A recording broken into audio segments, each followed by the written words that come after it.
CBS6 News starts now.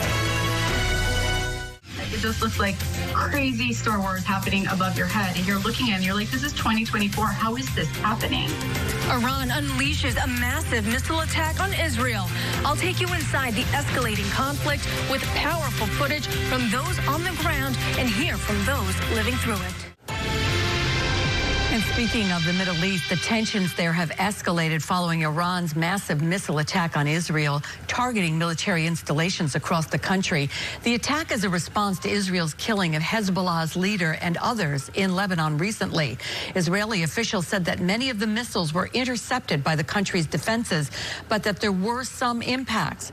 There were no immediate reports of casualties. The United States promised to stand by its ally, with both countries saying that Iran would face consequences for a strike. The attack, though, not a total surprise, although it does level up concerns of a widening regional conflict.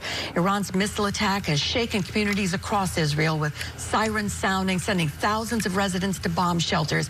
And in a story you'll see only on 6, CBS6's Brianna Supardi spoke with one of those residents. Bree, with us here now in the studio to tell us more. And how are they dealing with the aftermath of this attack, Bree? Liz, well, there's certainly fear, but there also seems to be some resilience, at least with one Israeli woman that I spoke with. She lives in a city on the outskirts of Jerusalem and watched as rockets flew over her home, but she tells me she wasn't afraid. Her neighbor recorded this chilling scene as Israeli forces intercepted the missiles overhead. Oh, my God. It's an unnerving sight. Missiles flying over your home. This was the scene that greeted Yael Levantin and her family Tuesday night, prompting them to hightail it to a bomb shelter. Her neighbor captured the dramatic moment on her cell phone. It was a crazy evening. 181, I think that's the number that the IDF here had released in Israel of ballistic missiles. Yael lives in the city of Beit Shemesh, which is about a 30-minute drive to both Jerusalem and Tel Aviv. She described the air raid sirens wailing, explosions lighting up the night sky, loud booms echoing through the darkness. And you look up in the sky, you see like so many rockets and interceptions and the Iron Dome, and it kind of looks like Star Wars. So my 7-year-old is terrified. He's scared. He asks questions, in the safe room. Why are they doing this? When your 7-year-old is asking questions about, why are there missiles in the air, what do you tell him? It's a good question. I kind of found myself kind of at a loss of words. While it's all frightening, Yael refuses to live in fear. It's terrifying when it's happening, but you're not scared because you have faith in the IDF. I have faith in our soldiers. I have faith in the country. This is not new. This didn't happen just yesterday. It didn't happen just in April.